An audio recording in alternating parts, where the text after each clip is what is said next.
The stars in the Kepler 442 system looked cold and distant as Ambassador Cathara stared out from the bridge of her ship. The Star Whisper was not a war vessel. It was built for peace talks and diplomatic missions, with smooth white walls and gentle curves that spoke of the Zephyrian way of life. Everything about her people was soft and peaceful, from their pale blue skin to their quiet voices. Cathara had spent 3 long months trying to make peace with the Corvan Federation. The talks had failed badly. The Corvans wanted war, not peace.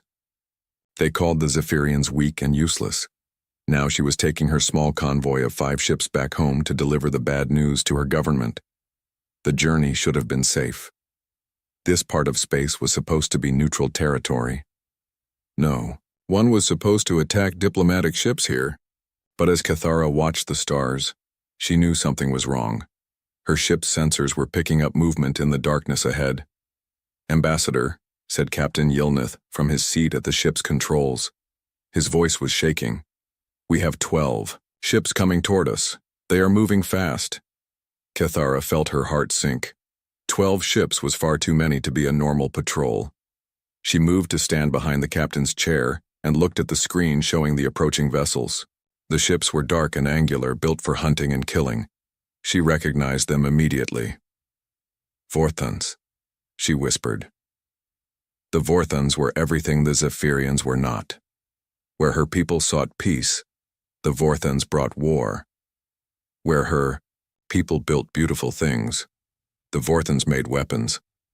They were tall and strong, with gray skin like stone and red eyes that burned with anger. They had been conquering worlds for over a century, turning peaceful planets into slave colonies, or burning them to ash. "Send a message to the escort ships," Cathara ordered. "Tell them to prepare for—" Her words were cut off as the space around the convoy suddenly filled with light. Bright red beams shot out from the Vorthon ships, striking the Zephyrian vessels. The energy weapons hit their shields with tremendous force. The Star Whisper shook like a leaf in a storm. "Shields are failing," Captain Yilnith called out. "We cannot take much more of this." One of the escort ships, the Moonbeam, was already in trouble. Smoke was pouring from its engines, and it was drifting helplessly through space. The other escort ships were firing back with their small defensive weapons, but their shots barely scratched the Vorthon hull armor. A new voice filled the bridge, coming through the communication system. It was deep and harsh, speaking in the common galactic language with a thick Vorthon accent. "This is Captain Vexthor of the Hunter Fleet Bloodfang. Zephyrian ships, you will surrender immediately. Lower your shields and prepare to be boarded. Resist and we will destroy you all." Cathara looked at her captain. Yilnith was a good officer, but he was not a warrior. None of them were warriors. The Zephyrians had not fought a real war in over 300 years. They had almost forgotten how to fight. "What are our options?" she asked quietly. "We have none," Yilnith replied. His voice was full of defeat. "Their ships are too strong. Our weapons are too weak. If we try to run, they will catch us.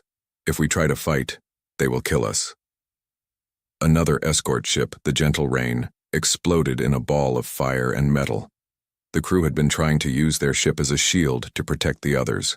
Now they were dead, turned to atoms in the cold of space. "Send out a distress call," Cathara ordered. "All frequencies, emergency priority." "Already done, Ambassador," said the communications officer. "But the nearest friendly fleet is 6 hours away. The Galactic Patrol is even further. No one can reach us in time." Cathara closed her eyes and tried to think. Her people had always believed that reason and diplomacy could solve any problem. They had always believed that if you were peaceful and kind, others would be peaceful and kind in return. But the Vorthons did not care about peace or kindness. They only understood strength and fear. The Vorthon ships were moving closer now, surrounding the convoy like wolves around a wounded deer. Cathara could see the details of their hulls through the bridge windows. They were covered in scars from old battles and painted with symbols that meant death and conquest. "Zephyrian ships," Captain Vexthor's voice came again. "You have 30 seconds to surrender. After that, my hunters will take your ships by force. Your people will become slaves. Your worlds will burn. This is your only warning." "Ambassador," whispered Captain Yilnith. What do we do? Kithara felt the weight of decision crushing down on her. If she surrendered, her people would be enslaved. If she fought, they would all die. Either way, the Vorthan Empire would learn about Zephyrian space routes and colony locations. Either way, her homeworld would be in danger. She was about to give the order to surrender when the sensor officer suddenly called out, "Contact! New ship approaching from the outer system." Everyone on the bridge turned to look at the sensor display. A single ship was racing toward them at incredible speed. It was much smaller than the Vorthan hunters, but it was moving faster than anything they had ever seen. "Can you identify it?" Kithara asked. The sensor officer worked at his controls for a moment. "The energy signature is strange. The ship design is unknown." "Wait," he paused, checking his readings again. "Ambassador, I think it might be human." A human ship. Kithara had heard stories about the humans, but she had never seen one of their vessels before. They were a new species in the galaxy, having only achieved faster-than-light travel about 50 years ago. Most people said they were primitive and violent, coming from a world so dangerous that it had tried to kill them for millions of years. But what could one small human ship do against 12 Vorthan hunters? The human ship came out of the darkness like a bullet. It was not beautiful like Zephyrian vessels or scary like Vorthan hunters. It looked like a working ship, built for carrying cargo from one place to another. The hull was gray metal with patches where repairs had been made. Long scratches and burn marks showed it had seen hard use. Captain Vexthor watched the approaching vessel from his command chair aboard the Bloodfang. His red eyes narrowed as he studied the readings his officers gave him. The ship was called Iron Wolf according to its identification signal. It was registered to Earth, the human homeworld. "A human cargo ship," Vexthor said with a laugh that sounded like grinding stone. "One small freighter thinks it can challenge the Bloodfang fleet." His officers laughed too. The Vorthans had heard stories about humans, but they were not impressed. Humans were young and weak compared to the great races of the galaxy. They had only left their homeworld recently. What could they possibly know about real warfare? "Shall we destroy it now, Captain?" asked the weapons officer. "Not yet," Vexthor replied. "Let us see what this human wants. Perhaps it wishes to beg for scraps from our hunt." On the Star Whisper, Ambassador Kithara watched the human ship with growing hope and fear. Hope because any help was better than no help. Fear because she did not want more innocent beings to die for her people. "The human ship is hailing us," reported the communications officer. "Put it through," Kithara ordered. A new voice filled the bridge. It was calm and steady, speaking common galactic with a strange accent that made some words sound hard and sharp. "This is Captain Jake Morrison of the independent vessel Iron Wolf, Zephyrian convoy. Are you in need of assistance?" Kithara stepped forward to answer. "Captain Morrison, this is Ambassador Kithara. We are under attack by Vorthan forces. Please do not risk your ship for us. You should leave this area immediately." There was a pause. Then the human captain spoke again, and there was something in his voice that made Kithara shiver. It was not fear or anger, it was something colder. "Understood, Ambassador, I see the situation. Give me a moment to talk to these Vorthans." Before Kithara could respond, the communication channel switched. Now Captain Morrison was speaking to the entire area, his voice reaching every ship in the system. "Vorthan vessels, this is Captain Jake Morrison of Earth. You are attacking a peaceful diplomatic convoy in neutral space. This is against galactic law.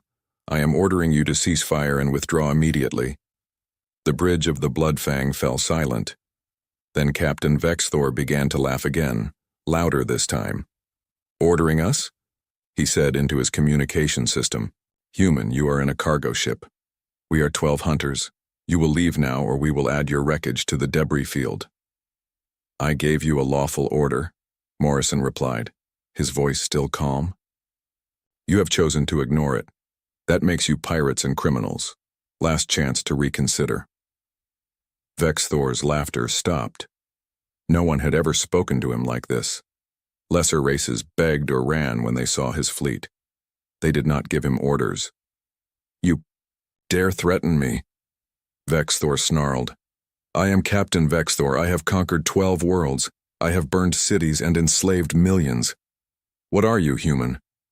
What makes you think you can stand against the Bloodfang fleet?" The response came immediately, and it sent a chill through every being who heard it. "I am Jake Morrison, formerly of the Earth Defense Force, 7th Colonial Marines.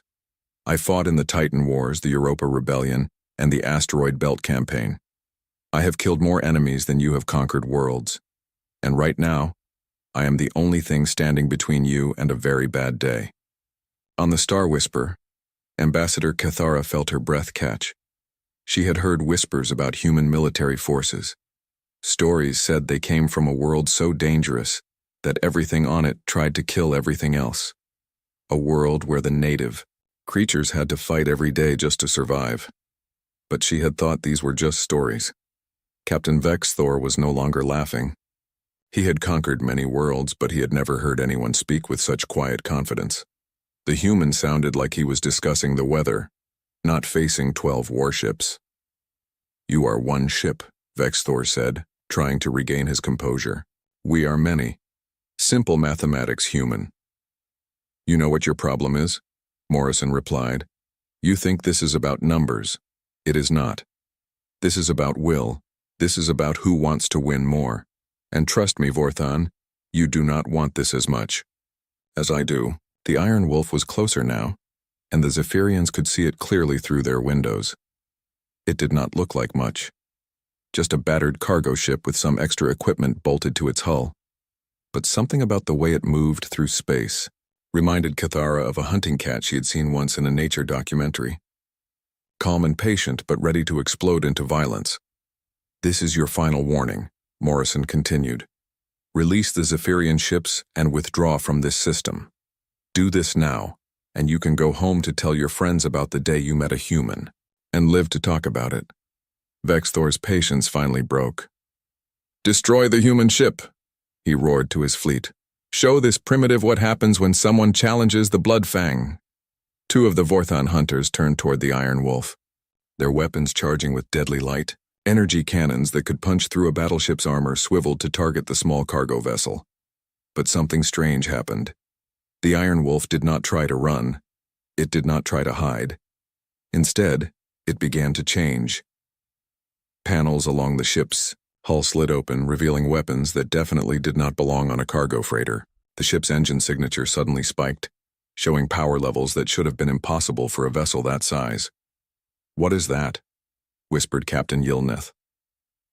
Ambassador Cathara stared at the transforming ship and finally understood. "It is not a cargo ship," she said quietly. "It was never a cargo ship."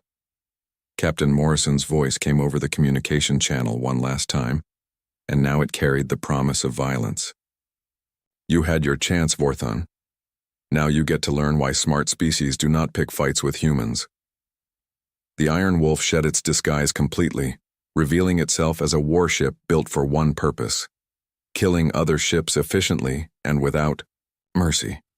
And somewhere in the back of her mind, Ambassador Cathara remembered an old saying from human culture that someone had once translated for her: "Never corner something meaner than you are." The first Vorthon hunter ship fired its main cannon at the Iron Wolf. The energy beam was bright enough to blind anyone looking directly at it. It was the kind of weapon that could crack a moon in half. The beam shot across space toward the human ship. But the Iron Wolf was not there anymore. Captain Jake Morrison had thrown his ship into a spinning dive the moment he saw the Vorthon weapon charging. The energy beam passed through empty space, where his ship had been a second before. The Iron Wolf twisted and rolled like a living thing, moving in ways that should have torn it apart. "Impossible," Captain Vexthor snarled from his command chair. "No cargo ship can move like that." He was right. No cargo ship could move like that. But the Iron Wolf was not a cargo ship anymore. The fake hull panels had fallen away, showing the real ship underneath. It was lean and deadly, built for speed and killing. Every line of its design spoke of one purpose: war. Morrison's voice came over the communication channel, still calm despite the battle that had just begun. You gentlemen seem to have trouble hitting a moving target. Let me show you how it is. Done.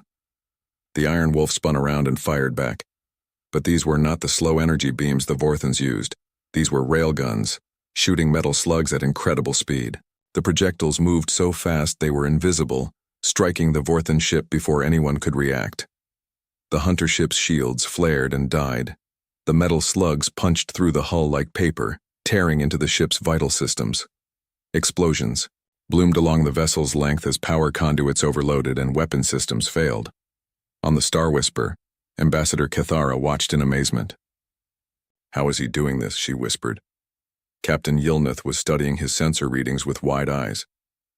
"The human ship is using kinetic weapons, solid projectiles instead of energy beams. Our databases say this is a very old form of warfare."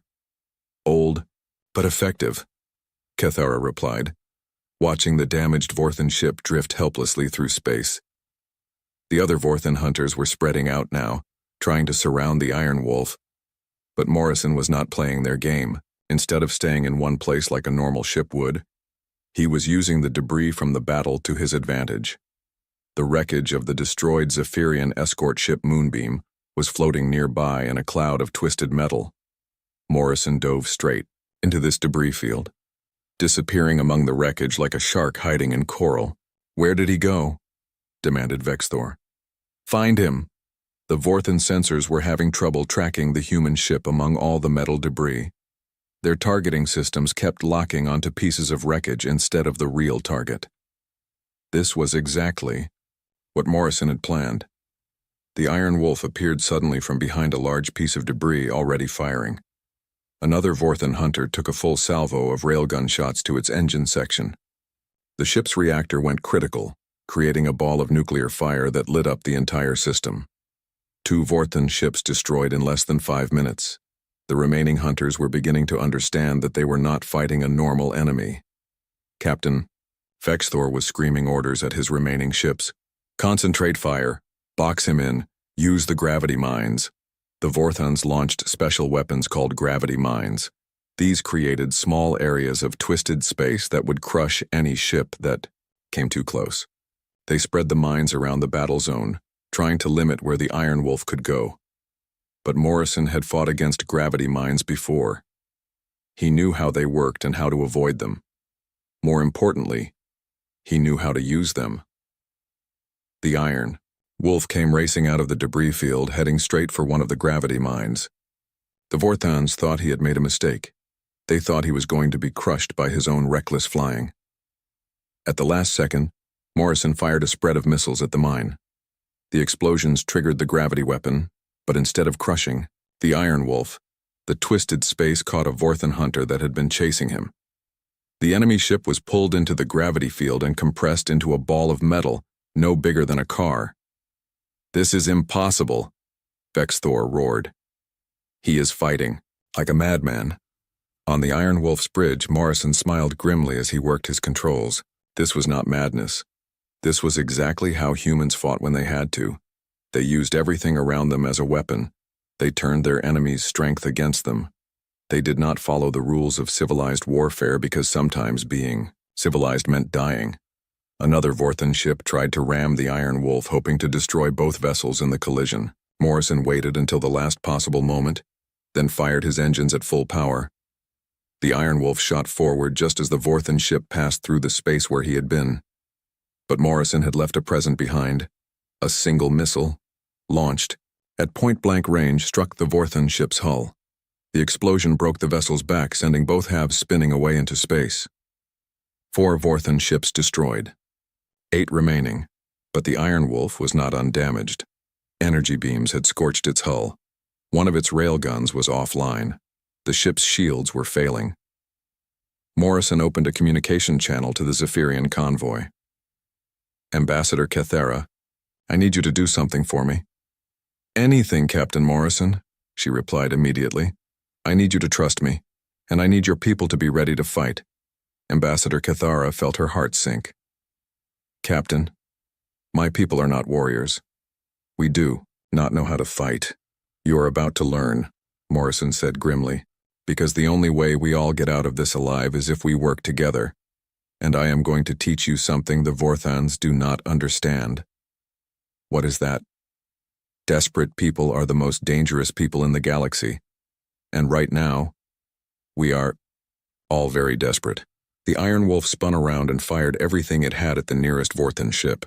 Railguns, missiles, and energy weapons lit up space with deadly light. The Vorthan hunter exploded in a cascade of fire. 5 down, 7 to go. But Morrison was not done yet. He had one more trick to show the Vorthans, something that would teach them why humans were feared by those who knew them. He was going to show them what happened when you cornered something that had evolved to fight for its life every single day. All Vorthan ships, Morrison broadcast on all frequencies. You want to know what makes humans special? We do not know how to quit. We do not know how to surrender. And we definitely do not know how to lose. The Iron Wolf dove toward the center of the Vorthan formation, all weapons firing, ready to take as many enemies with it as possible. The real battle was just beginning. The Iron Wolf raced through the middle of the Vorthan formation with every weapon firing. Energy beams and railgun shots filled the space around it. Morrison was not trying to escape anymore. He was hunting. Another Vorthan ship tried to get behind him, but Morrison had anticipated this. He cut his engines and let momentum carry him forward while spinning his ship around. Now he was flying backward but still shooting forward. The surprised Vorthon pilot flew straight into Morrison's line of fire. The enemy ship's bridge exploded under the railgun barrage. Without anyone to pilot it, the vessel drifted helplessly through space, its crew dead or dying. 6 Vorthan ships destroyed. 6 remaining. Captain Vexthor was beginning to understand that he had made a terrible mistake. This human was not just lucky or reckless. He was a professional killer who knew exactly what he was doing. Every move was calculated. Every shot was placed with precision. All ships fall back and regroup, Vexthor ordered. Do not engage the human alone. But Morrison was not going to let them regroup. He opened a communication channel to the Zephyrian convoy, while dodging another volley of enemy fire. Ambassador Kithara, are you listening? Yes, Captain Morrison, came the reply from the Star Whisper. Good. I need you to do exactly what I tell you. Your ship still has power, right? Some power, yes, but our weapons are mostly offline. Forget the weapons, Morrison said as he rolled his ship under a Vorthan energy beam. We are going to turn your ship into something better than a weapon. Ambassador Kithara felt confused. I do not understand. Your ship has a reactor, correct? And you can overload it? Captain Yilnith spoke up from his position at the controls. Yes, but that would destroy the ship, and us with it. Not if you do it right, Morrison replied. Listen carefully. I am going to guide you through something called a controlled reactor breach. You are going to turn your ship into a bomb. The Zephyrian bridge fell silent. Ambassador Kithara felt her heart racing. Captain Morrison, we are not warriors. We cannot do this. Yes, you can, Morrison said firmly, because you are not doing this as warriors. You are doing this as people who want to go home, people who want to see their families again, people who refuse to let bullies win. While he spoke, Morrison was still fighting. The Iron Wolf twisted between 2 Vorthan ships, firing at both of them simultaneously. One ship lost its main gun, the other lost its engine. Here is what you do, Morrison continued, his voice calm despite the chaos around him. Yilnith, reroute all power to your main reactor. When I give the signal, shut down the containment field for exactly 3 seconds, then bring it back online. That will create a massive energy pulse, Yilnith said, understanding beginning to dawn on him. Exactly. Aim that pulse at the nearest Vorthan ship. The energy wave will fry their electronics and leave them helpless. Ambassador Kithara looked around her bridge at her crew. They were all looking back at her, waiting for her decision. These were not soldiers. They were diplomats and scientists and engineers. But they were also people who had families to protect. Do it, she ordered. Meanwhile, Morrison was putting on a display of flying that defied belief. He was using the gravity of nearby asteroids to slingshot his ship in impossible directions. He was using the exhaust from his own engines to blind enemy sensors. He was even using pieces of destroyed ships as shields. The Vorthons had never seen anything like it. They were trained to fight other civilized species who followed predictable patterns of warfare. But humans did not follow patterns. They adapted constantly, using anything and everything as a weapon. "Now, Ambassador," Morrison called out. On the Star Whisper, Captain Yilnith shut down the reactor containment field. Energy poured out of the ship in a brilliant wave of light. The pulse struck a nearby Vorthon hunter, overloading every electronic system on board. The enemy ship went dark, drifting helplessly through space. "It worked," Cathara gasped. "Good job," Morrison replied. "Now do it again. Target the ship on your left." As the Zephyrians prepared for another energy pulse, Morrison was dealing with his own problems. The remaining Vorthon ships were trying to box him in, using coordinated attacks to limit his movement. But Morrison had one more surprise for them. He began broadcasting on all Vorthon frequencies, filling their communication channels with noise. But it was not random noise. It was human music. Specifically, it was the war songs that human soldiers had sung for thousands of years. The effect on the Vorthons was immediate and terrifying. The music was wild and primal, full of drums and shouting voices. It spoke of battles fought in dark, places of warriors who would rather die than surrender. It was the sound of a species that had clawed its way to the top of the food chain on a world that tried to kill everything. Captain Vexthor tried to shut off his communication system, but Morrison had jammed the controls. The human war songs filled the bridge of every Vorthon ship, getting into the minds of warriors who had thought they knew what fear was. "What is this noise?" demanded one of Vexthor's officers. "It is psychological warfare," Vexthor replied, but his voice was shaking. "The human is trying to break our spirits." And it was working. The Vorthon pilots were making mistakes, hesitating at crucial moments. The music was reminding them of every story they had ever heard about humans. Stories about a species that came from a death world. Stories about creatures that fought their own planet for millions of years and won. Morrison used their confusion to his advantage. The Iron Wolf struck like lightning, destroying another crippled Vorthon ship with a perfectly placed missile strike. 7 ships destroyed. 5 remaining. The Star Whisper fired another energy pulse, disabling a second Vorthon hunter. Now there were only 4 enemy ships left that could still fight. "Captain Morrison," Ambassador Cathara called over the communication system. "What do we do now?" Morrison's reply was grim, but determined. "Now we finish this, and we make sure the survivors remember what happens when you attack peaceful people." The Iron Wolf turned toward the remaining Vorthon ships, all weapons ready. But Morrison was not done teaching lessons yet. He was about to show them the most important thing about humans. They never gave up. No matter how bad things looked, no matter how many enemies they faced, humans kept fighting until the very end. And sometimes, just sometimes, that was enough to win. The final phase of the battle was about to begin. The 4 remaining Vorthon ships pulled back to form a defensive line. Captain Vexthor was no longer thinking about conquest or glory. He was thinking about survival. Half of his fleet was destroyed or disabled by a single human and some peaceful aliens who had learned to fight in the space of minutes. "All ships concentrate fire on the human vessel," Vexthor ordered. "Ignore the Zephyrians, the human is the real threat." But Morrison was not going to make it easy for them. The Iron Wolf was darting between the disabled Vorthon ships, using them as cover. Every time the enemy tried to get a clear shot, Morrison would duck behind another piece of wreckage. "You cannot hide forever, human," Vexthor broadcast on all frequencies. Morrison's reply came back immediately, and there was something like laughter in his voice. "Who says I am hiding? I am hunting." The Iron Wolf suddenly shot out from behind a drifting Vorthon hulk, all weapons firing. But instead of targeting the ships, Morrison was aiming at something else. His railgun struck the reactor of one of the disabled Vorthon vessels. The explosion was enormous. The chain reaction tore through the ship's hull and spread to 2 other nearby wrecks. In seconds, the space between the Iron Wolf and the remaining Vorthon ships was filled with expanding balls of nuclear fire. When the light faded, Morrison was gone again. But now the Vorthons were blind, their sensors overloaded by the radiation from the explosions. "Where is he?" Vexthor demanded. The answer came in the form of missiles striking his ship from below. Morrison had used the explosion as cover to get underneath the Vorthan formation. Now he was attacking from an angle they had not expected.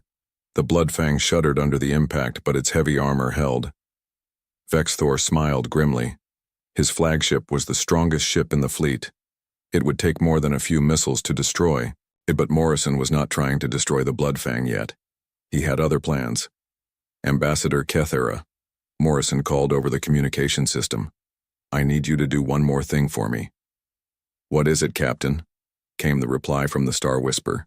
Take your ship and ram the Vorthan vessel on the right, full speed. There was silence on the communication channel. Then Ambassador Kethera spoke, her voice steady despite the fear she must have been feeling. Captain Morrison, that will destroy our ship. We will all die. No, you will not, Morrison replied. Trust me. I have a plan. Captain Yilnith spoke up from his position at the controls. Ambassador, our ship is not built for ramming attacks. We are not warriors. Today you are, Morrison said firmly. Today you are people who refuse to be victims. Today you are heroes. Ambassador. Kethera looked around her bridge one more time. Her crew was looking back at her with fear and determination in their eyes. They were diplomats and scientists, but they were also people who wanted to go home. Do it, she ordered. The Star Whisper turned toward the nearest Vorthan ship and began to accelerate. The enemy vessel saw them coming and tried to move away, but it was too damaged to maneuver quickly. Just before the collision, Morrison struck. The Iron Wolf appeared from nowhere, firing everything it had at the space between the two ships. The explosion threw both vessels off course, but the Star Whisper still struck the Vorthan ship a glancing blow. The impact tore through both hulls, but Morrison had calculated it perfectly. The Zephyrian ship was damaged, but not destroyed. The Gari Vorthan ship was not so lucky. The collision had ruptured its main reactor. The enemy vessel exploded in a ball of fire, taking another ship with it. 2 more Vorthan ships destroyed. Only 2 left. But Captain Vexthor was not finished yet. Seeing his fleet destroyed around him had driven him into a rage. The Bloodfang turned toward the damaged Star Whisper, preparing to ram the Zephyrian ship and destroy it completely. If I am going to die, Vexthor snarled, I will take some of you with me. The massive Vorthan flagship accelerated toward the helpless Zephyrian vessel. Ambassador Kethera watched death approaching through her bridge windows and felt strangely calm.